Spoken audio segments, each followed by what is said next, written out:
8. ஆ ஆ ஆ கை கொண்டபடினாலே இதோ திறந்த வாசலை உனக்கு முன்பாக வைத்திருக்கிறேன், ஒருவனும் அதை பூட்ட மாட்டான். கர்த்தர் சொல்றாரு, திறந்த வாசல் உனக்கு முன்பாக நான் வைக்கிறேன், அதை ஒருவனும் பூட்ட மாட்டான். இப்போ ஆண்டவர் நிறைய பேர் இதை ஊழியத்துக்காக இதை பயன்படுத்துவாங்க. இந்த வார்த்தை நல்ல வார்த்தை, அது நல்லது உண்மையாகவே. ஏன்னா எல்லாவற்றையும் பார்க்கலும் ஊழியம், ஆத்தும ஆதாயம் என்பது அது மிக மிக உன்னதமானது, உயர்ந்தது, தேவன் விரும்புகிற காரியம். அது கர்த்தர் இயேசு கிறிஸ்து இந்த பூமிக்கு வந்ததே, இந்த பூமியில் உள்ள ஜனங்கள் எல்லாம் அவர்கள் என்னை விசுவாசிக்கிறவன் எவனோ அவன் கெட்டு போகாமல் நித்திய ஜீவனை அடையும்படிக்கு அவரை தந்தரளி அப்படின்னு சொல்லி பைபிள் சொல்லுது. இயேசு கிறிஸ்து அந்த பூமிக்கு தந்ததே, பூமிக்கு வந்ததே நோக்கம் என்னன்னு கேட்டிங்கன்னா, அவரை விசுவாசிக்கிற எல்லாரும் பரலோகத்துக்கு போகணும் என்ற ஒரே நோக்கத்தோடு. எனவே ஆத்துமாதாயம் என்பது ரொம்ப முக்கியம், ஊழியம் என்பது ரொம்ப முக்கியம். அதனால் ஊழியத்துக்காக இந்த வார்த்தை பயன்படுவது ரொம்ப ரொம்ப அது அவசியமான ஒன்று, திறந்த வாசல் என்பது. ஆனால் ஊழியத்துக்காக மாத்திரமல்ல, கர்த்தர் எல்லா காரியத்துக்காகவும் நமக்கு திறந்த வாசலை வச்சிருக்கிறாருங்க. அல்லேலூயா. இந்த கால வேளையில் அதான் உங்களுக்கு சொல்றாரு, உங்களுக்கு எல்லா காரியத்திலையும் உங்கள் படிப்புக்காக திறந்த வாசலை வச்சிருக்கிறாரு, உங்க வீட்டின் ஆசீர்வாதத்துக்காக திறந்த வாசலை வச்சிருக்கிறாரு, நீங்க செழிப்பா வாழ வேண்டும் என்பதற்காக திறந்த வாசலை வச்சிருக்கிறாரு, உங்க வாழ்க்கையில நன்மைகள் சேர வேண்டும் என்பதற்காக திறந்த வாசலை வச்சிருக்கிறேன் என்று சொல்லி இந்த கால வேளையில் சொல்றாரு ஆண்டவர். அல்லேலூயா. நான் ஏற்கனவே உங்கள்ட்ட வர சொல்றது தான், நான் இந்த ஆராதனை முடிஞ்ச உடனே அடுத்த ஆராதனைக்காக வார்த்தைக்காக நான் அப்போருந்து ஞாயிற்றுக்கிழமையிலேருந்தே ஜெபம் பண்ணுறது வழக்கம்னா, அப்படி கொடுத்த வார்த்தை தான் இது, ஆண்டவர் கொடுத்த வார்த்தை. எனவே தேவன் இன்றைக்கு உங்களுக்கு சொல்லுகிற வார்த்தை என்னன்னா, உங்களுக்காக கர்த்தர் திறந்த வாசலை வச்சிருக்கிறாரு. அல்லேலூயா. சகல விதத்திலும் உங்களுடைய பணத்துக்காக சரி, உங்களுடைய வருமானத்துக்காக சரி, உங்களுடைய சுகத்துக்காக, ஆரோக்கியத்துக்காக சரி, ஆண்டவர் எல்லாவற்றுக்குமாக உங்களுக்கு திறந்த வாசலை வச்சிருக்கிறாரு. ஆமென் சொல்லுங்க. அல்லேலூயா. எனவே மறந்து போகாதீங்க, ஒரு நாளும் அது பூட்டப்பட்டது போல இருக்கும். தேவ பிள்ளைகளுக்கு அப்படிதான் இருக்கும். பிசாசு என்ன செய்வான், அநேக வேளையில நம்முடைய வாசல்களை அவன் பூட்டி வச்சிருப்பான், அல்லது பூட்டி இருக்கிறது போல ஒரு தோற்றத்தை உங்கள் காண்பிப்பான். ஆனால் தேவன் எப்பொழுதுமே நமக்காக ஒரு திறந்த வாசல் வச்சிருக்கிறார். ஏற்ற வேளையில உங்களுக்கு வாசல் திறக்கப்படும். ஆமென் சொல்லுங்க. அல்லேலூயா சொல்லுங்க. அல்லேலூயா. இஸ்ரவேல் ஜனங்கள் அவர்கள் அந்த தேவனுடைய தரிசனம் அறியாதவர்கள், திட்டம் அறியாதவர்கள், அவர்களுக்கு அந்த எகிப்து தேசத்தில் அடிமைப்பட்டு கிடந்தார்கள். அதை விட்டு வெளியே வருவதற்கு அவர்களுக்கு வழி இல்லை. ஏன்னா பார்வோன் அவர்கள் அந்த இடத்துல இருந்து பழுகி பெருகுவதையும் அவனால தாங்க முடியல. அதே சமயத்தில் அவர்கள் இந்த எகிப்து தேசத்தை விட்டு வெளியே போவதையும் அவனால பொறுக்க முடியல. அல்லேலூயா. அதாவது அவங்க உள்ள இருந்து என்ன செய்யக்கூடாது, அவங்க பெருகிறவும் கூடாது, அதுவும் அவனுக்கு பொறாமையா இருந்துச்சு. அதே சமயத்தில் அவர்கள் வெளியே போனாலும் அதுவும் விட மாட்டான். மோசே திரும்ப திரும்ப கேட்கிறாரு, போய் என் ஜனங்களை வெளியே விடு, என்னுடைய தேவனை ஆராதிக்கும்படி என் ஜனங்களை போக விடு. திரும்ப திரும்ப திரும்ப திரும்ப மோசே போய் கேட்கிறாரு. மோசே ஆரணும் பார்வோன் இடத்துல விட மாட்டேங்கிறான். 5-6 தடவை அவன் விட மாட்டேன் ஸ்டபனன்னா, அடுத்த தடவைகள் எல்லாம் அவன் சரி போன்னு சொல்றான். அடுத்து திரும்ப இருதயத்தை என்ன செய்வானா, கடினப்படுத்திடுவானா. அப்புறம் கடைசியில் வர வழியே இல்லாம அவன் குடும்பத்தை தொட்ட பிறகுதான், நாட்டுல உள்ள பிள்ளைகளை கூட இல்லை, அவன் வீட்டிலே ஒரு பிள்ளை ஆயிட்டு தலைச்சன் பிள்ளை இறந்து போச்சு. அதுக்கப்புறம் தான் வேற வழி இல்லாம அவளை விடுகிறான். அப்போ இது எல்லாமே அந்த இஸ்ரவேல் ஜனங்கள், அந்த எகிப்தில் இருந்த அந்த இஸ்ரவேல் ஜனங்களுக்கு ஒரு மூடு மந்திரம் போல தோணி இருக்கும். என்னன்னா, நம்முடைய ஆண்டவர் சர்வ வல்லமையுள்ள ஆண்டவர்னு சொல்றாங்க, அவரால் எல்லாம் செய்ய முடியும்னு நம்ம முன்னேறலாம் சொல்லியிருக்கிறாங்க. ஒருவேளை நிறைய பேர் கர்த்தரை மறந்தே போயிருப்பாங்க. ஏன்னா 400 வருஷம் அவங்க இருந்து, எத்தனை வருஷம் எகிப்துல, 400 வருஷம் மறந்தே போயிருப்பாங்க. ஒரு சிலர் அந்த முன்னோர்கள் சொன்ன வார்த்தைகள் அப்படி அந்த பாரம்பரியமா கேள்விப்பட்ட வார்த்தைகள் வந்திருக்கலாம். அப்போ என் தேவனை பற்றி, நம்முடைய தேவனை பற்றி, யெகோவாவை பற்றி இப்படிலாம் சொல்லியிருக்காங்களே, நம்முடைய முன்னோர்கள் இப்படி சொல்லியிருக்காங்களே ஆபிரகாம், ஈசாக்கு, யாக்கோபு அவர்கள் வழி வந்தவர்கள் எல்லாம் இப்படிலாம் சொல்லியிருக்கிறாங்களே. எனவே நம்முடைய ஒரு ஆண்டவர் இருக்கிறார், ஆனால் அவரு பேசாம இருக்கிறாரு, கண்டும் காணாதவர் போல இருக்கிறாரு, இங்க நமக்கோ வேலை பெருகிக்கொண்டே இருக்கிறது என்று சொல்லி அவர் வருத்தப்பட்டிருக்கலாம். நம்முடைய வாசல் அடைக்கப்பட்டிருக்கிறது என்று சொல்லி அவங்க ரொம்பவாக குழம்பி போயிருக்கலாம். நம்முடைய ஆண்டவர் உண்மையாவே அவர் பெரிய தேவனா என்று சொல்லி குழம்பு போய் கூட இருந்திருக்கலாம். ஆனால் ஏற்ற வேலை வந்ததுங்க. அல்லேலூயா. கர்த்தர் ஏற்ற வேலை வந்தது. சரியா அவங்களை என்ன செய்தாரு? அந்த அடைக்கப்பட்ட கதவை என்ன செய்தாரு? திறந்து. அதுக்கப்புறம் யார பைபிள்ல நீங்க ஒரு வசனம் எடுத்து வாசிப்போம். அதே அதிகாரத்தில் நான் வெளிப்படுத்தல் 3 அதிகாரத்திலே 8ஆம் வசனம் வாசிங்க.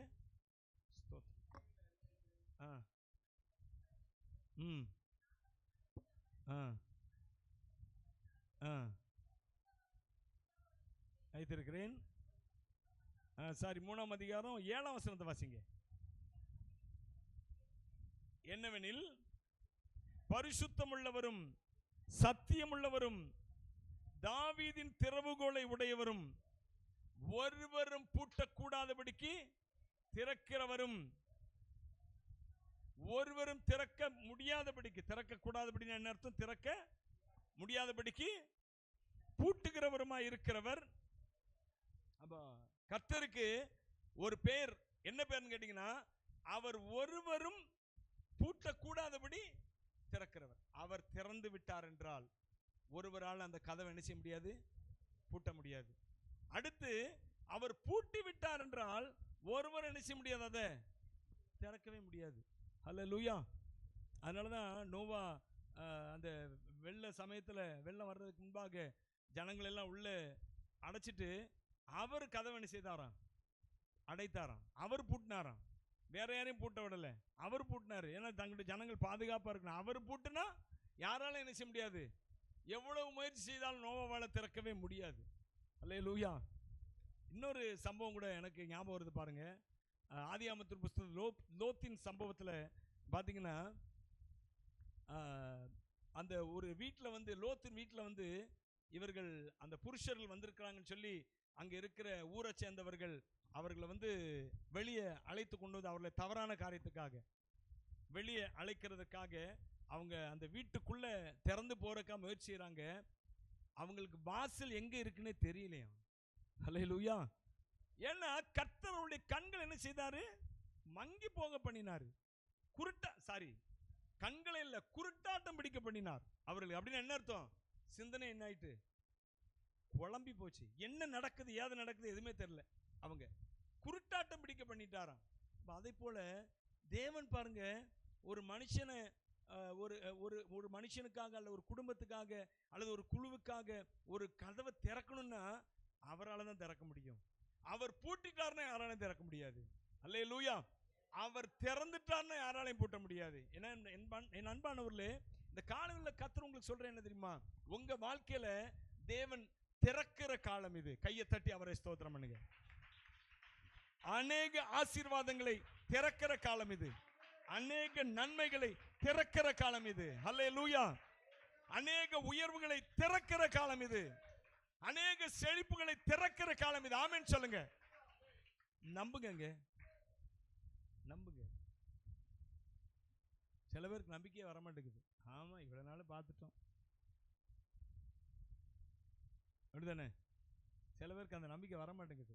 இவ்வளவு நாள் பார்த்துட்டோம், சரி ஏதோ போனா போகுது அப்படின்னு ஆலயத்துக்கு சபைக்கு வந்துட்டு இருக்கிறோம். இவ்வளவு நாள் நடக்காதா, இப்ப நடந்துட போகுது. அப்படிதான் இஸ்ரவேல் ஜனங்கள் நினைச்சிருப்பாங்க. 400 வருஷம் அடிமையா இருந்து, 400 வருஷம் கூட அடிமையா இல்லை அவங்க. நான் ஏற்கனவே போன வாரமா அதுக்கு முந்தின வாரமா சொன்னேன், எத்தனை வருஷம்? கிட்டத்தட்ட ஒரு, அதாவது யோசேப்பு அறியாத ராஜன் எழும்பி அவர்கள் என்ன செய்தான்? கொடுமைப்படுத்த ஆரம்பிச்சான் என்று சொல்லி நாம் பார்க்கிறோம். அதுல யாத்ராமத்தில் நான் எடுத்து காண்பித்தேன். போன வாரம் நினைக்கிறேன், போன வாரமா அதுக்கு முந்தின வாரமா நினைக்கிறேன். அப்ப கொஞ்ச காலம் தான் அவர்கள் அடிமைத்தனத்துக்கு வந்து என்னதுதான், அந்த குறிப்பிட்ட ஒரு பார்வன் வருகிறான். ஒரு 50 வருஷம் 60 வருஷம் 70 வருஷம் அந்த காலத்துக்கு வாசிங்க. யோசேப்பை அறியாத புதிய ராஜன் ஒருவன்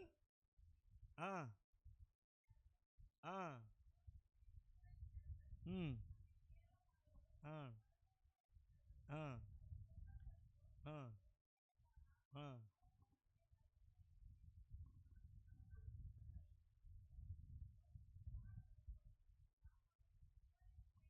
போதும் போதும். அந்த ராஜா, புதுசா தோன்றின அந்த ராஜா, அந்த பார்வோன் தான் என்ன செய்கிறான், ஜனங்களை கொடுமைப்படுத்த ஆரம்பிக்கிறான். அப்ப அந்த ஒரு பார்வோன், ஒரு ராஜா பீரியட் தான் அது.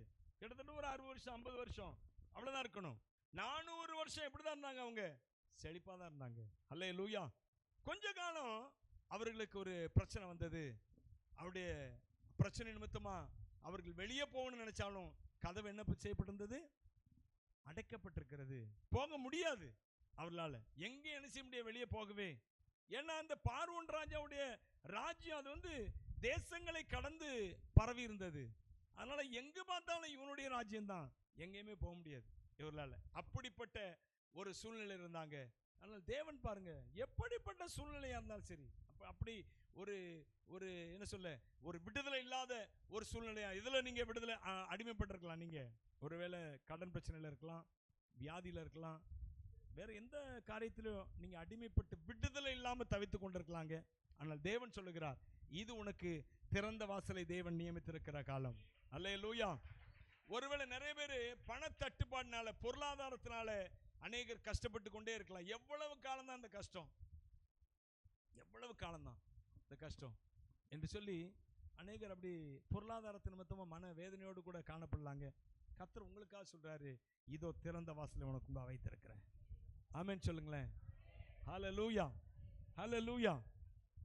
அது மாத்திரமல்ல, நிறைய பேருக்கு உயர்வுக்கான வாசல்கள் அடைக்கப்பட்டிருக்கும். எப்பவுமே நான் இப்படி ஒரு மூலையிலே தான் இருக்கணுமா, ஒரு அன்னோன் பர்சனா தான் இருக்கணுமா?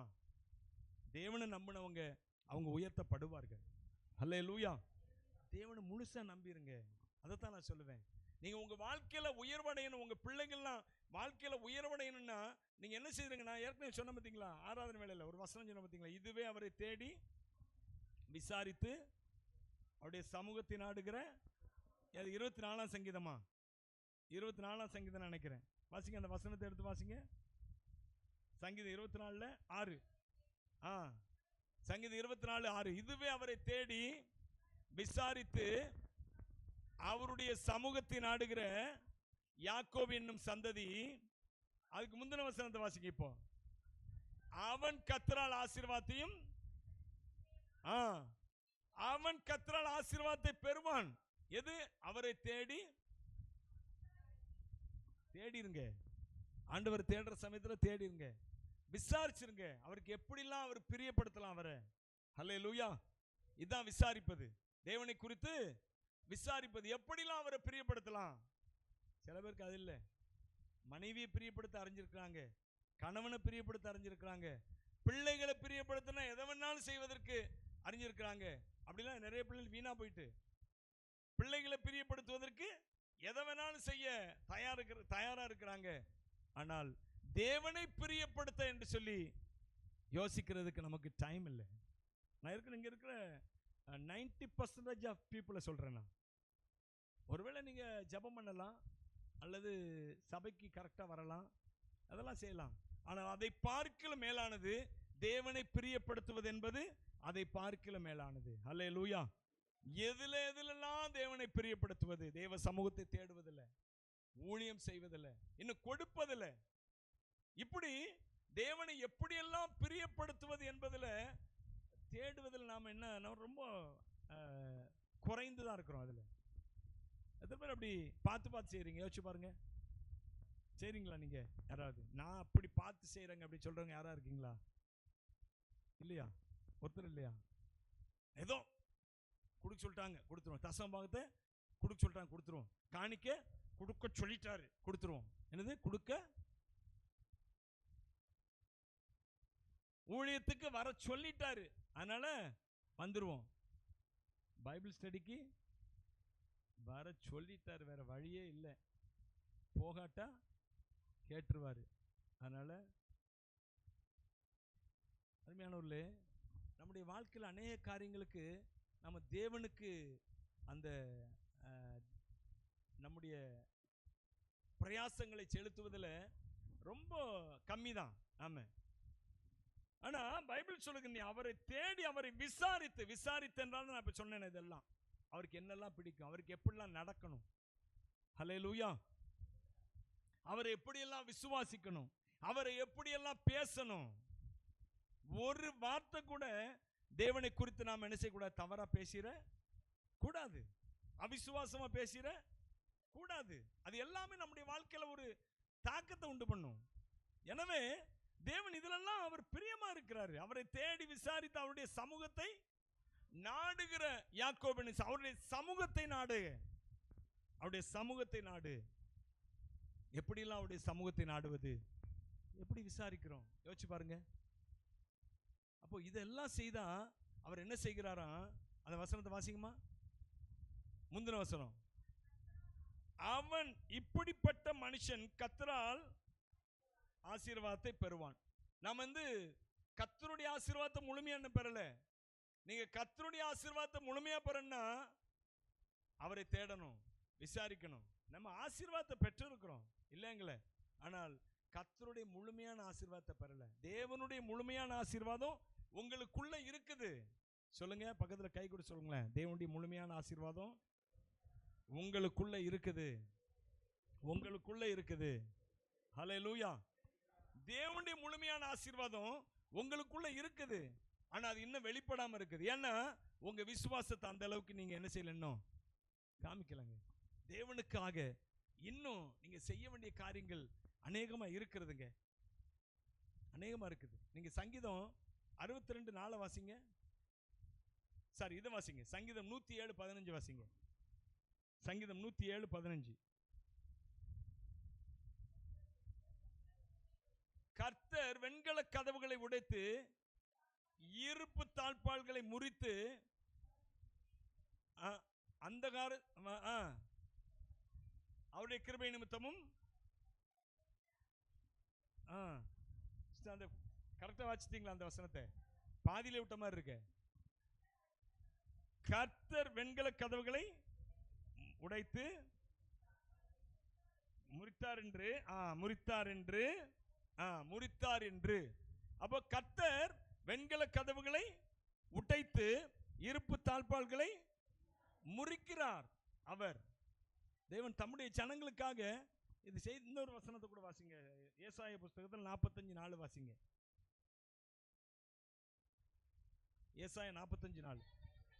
வெண்கல கதவுகளை உடைத்து இருப்பு தாழ்பாள்களை முறித்து அந்தகாரத்தில் இருக்கிற பொக்கிஷங்களையும் ஒளிப்பிடத்தில் உள்ள புதையல்களையும் உனக்கு கொடுப்பேன்.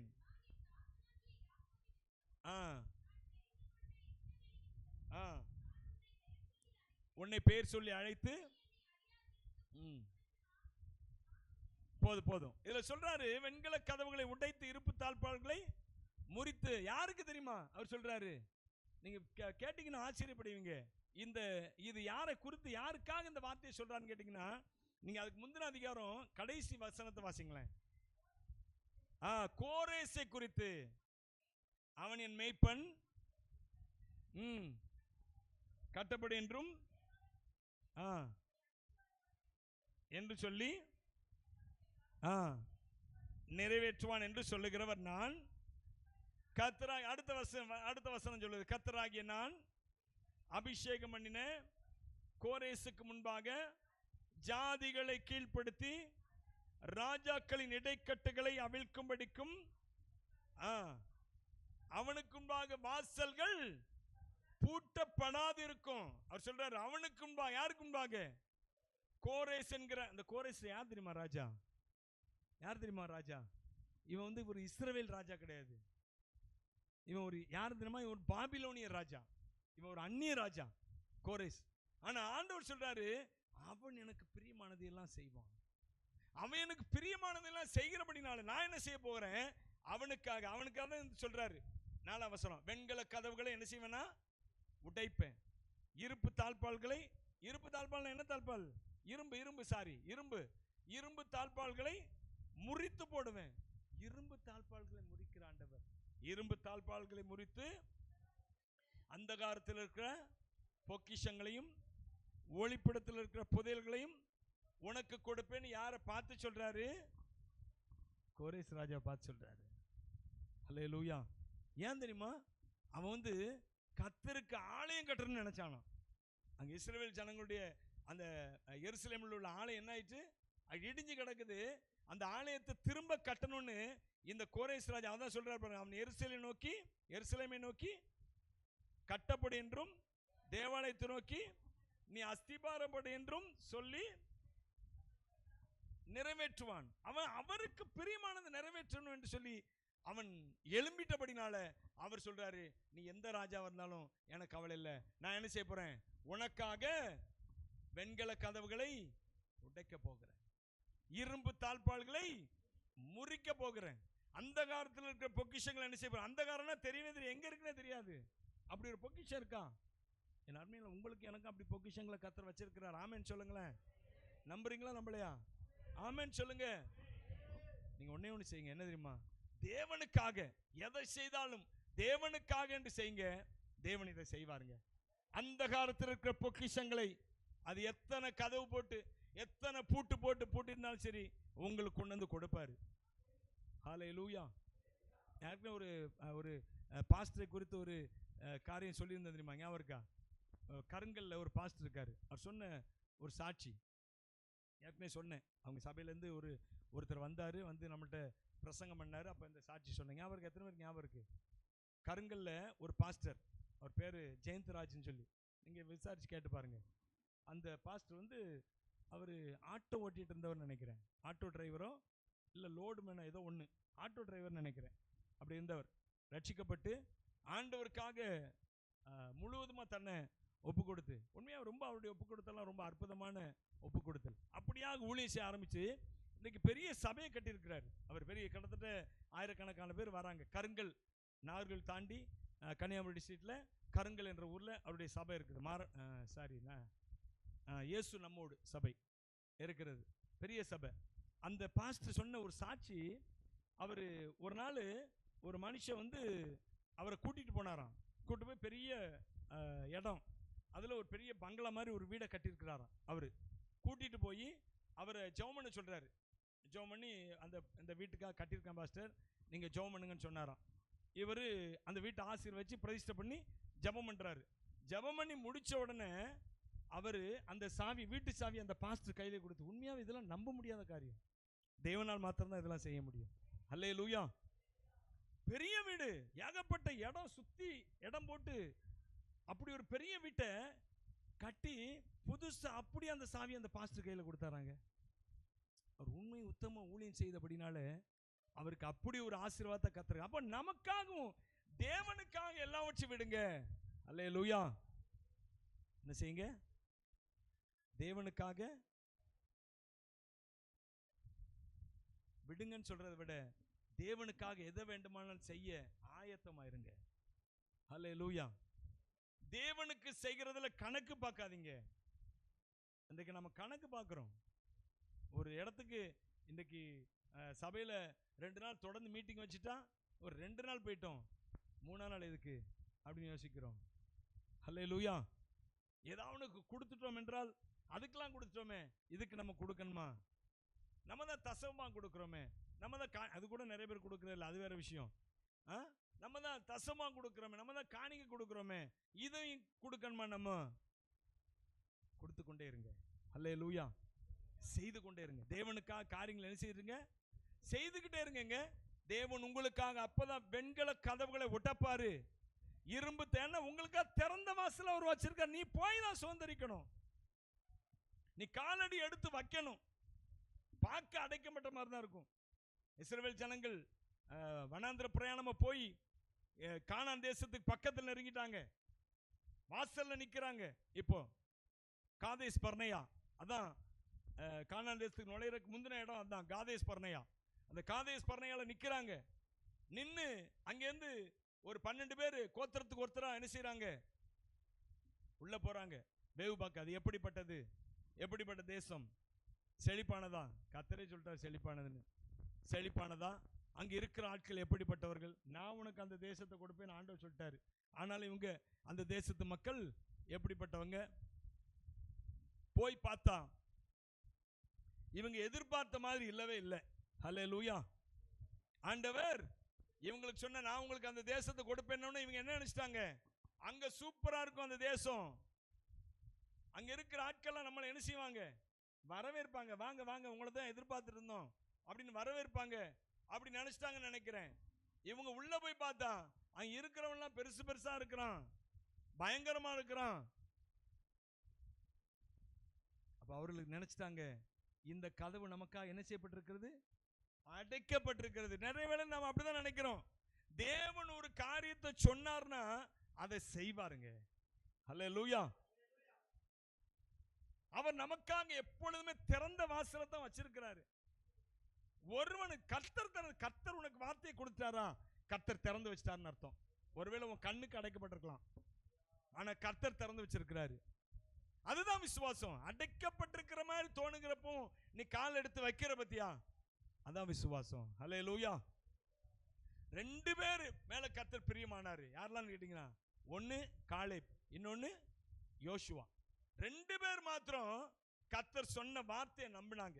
அப்படி கர்த்தர் நம்மேல் பிரியமா இருந்தால் நம்மை பாலும் தேனும் ஓடுகிற அந்த தேசத்துல நம்மை கொண்டு போய் விடுவார். நீங்கள் கர்த்தருக்கு விரோதமாக மாத்திரம் கலகம் பண்ணாதிருங்கள். அவன் சொல்றான் 2 பேரு, 10 பேருக்கு அறிவே இல்லை. ஹல்லேலூயா. இஸ்ரவேல் ஜனங்கள் எத்தனை முறை அவங்க தேவன் நன்மை செஞ்சாலும் மறந்து போயிடுவாங்க. நீங்க நம்ம 107 சங்கீதத்தை பார்த்தோம் பார்த்தீங்களா, அந்த சங்கீதத்துல 107 சங்கீதத்துல நீங்க வாட்சி பார்த்தீங்கன்னா, ஸ்தோத்திரம் 107 4ல இருந்து வாசிங்க. காணாமல் அவாந்திர வெளியாய்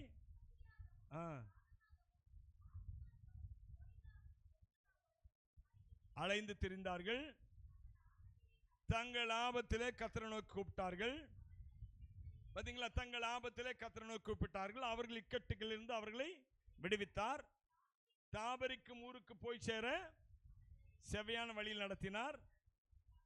தவனமுள்ள ஆத்துமான தாகமுள்ள ஆத்துமாவை கர்த்தர் திருப்தியாக்கி பசியுள்ள ஆத்துமாவை நன்மையினால் நிரப்புகிறார் என்று கிருபை நிமித்தமும் பாருங்க, அவர் கூட தாகமுள்ள ஆத்துமாவை தாகத்தினால் தண்ணீரால் நிரப்புகிறாரு, பசியுள்ள ஆத்துமாவை சாப்பாட்டினால் நிரப்புகிறாரு. உடனே அவரை துதிங்க, துதிச்சிட்டாங்க. அடுத்து பாருங்க 10ஆம் வசனத்தை வாசிங்க. அடுத்து பாருங்க, தேவனுடைய வார்த்தைகளுக்கு விரோதமாய் கலகம் பண்ணி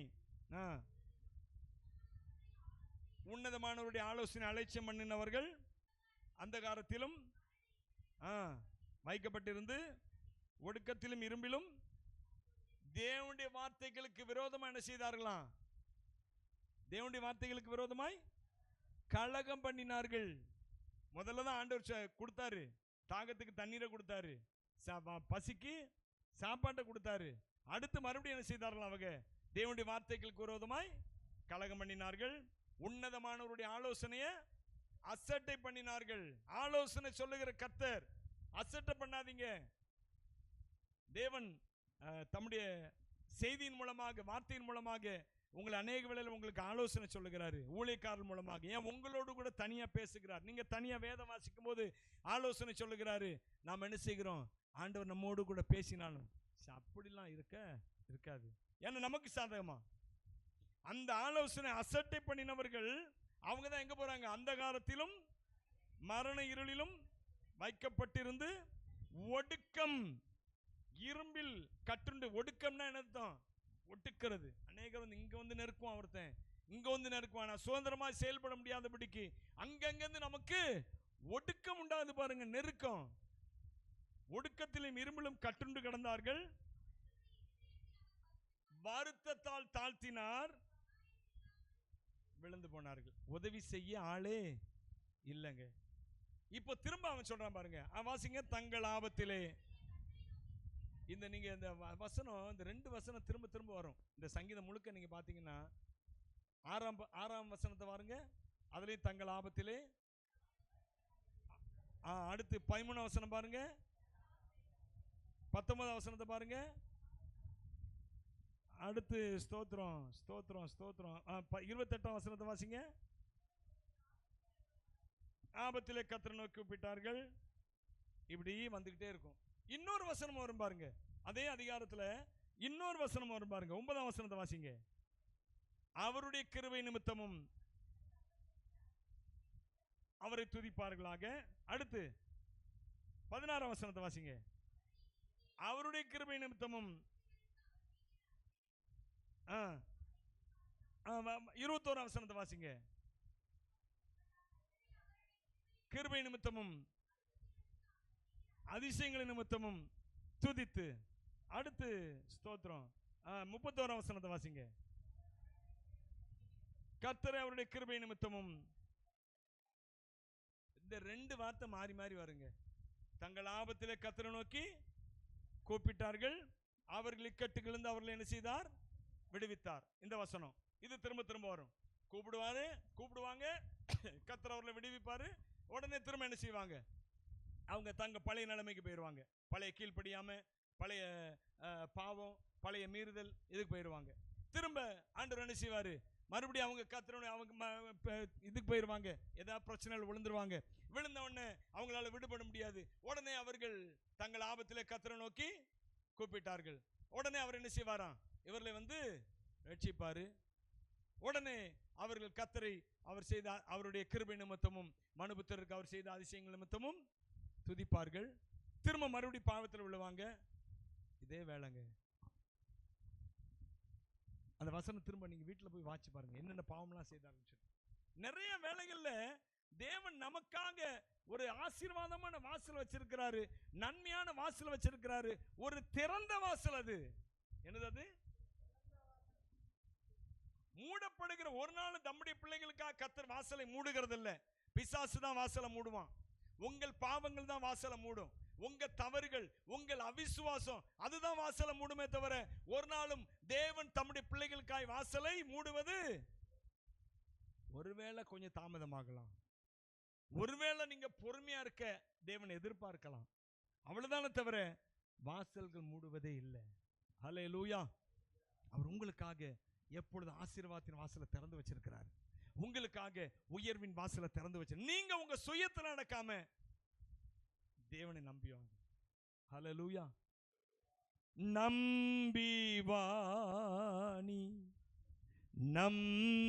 நம்பிவானி இயேசு உன்னை அழைக்கிறார். லோகமாந்து கைவிடுவா துரோகம் கூறி தூற்றுவா. தூய இயேசு மெய்நேசரா துன்பம் தீர்ப்பா. நம்பிவா நம்பிவானி நம்பிவானி இயேசு உன்னை அழைக்கிறார். ஒரு நாள் மறந்து போகாதீங்க. எல்லாரும் அப்படியே நான் முழந்தால் படிடலாமா? தேவன் உங்களுக்காக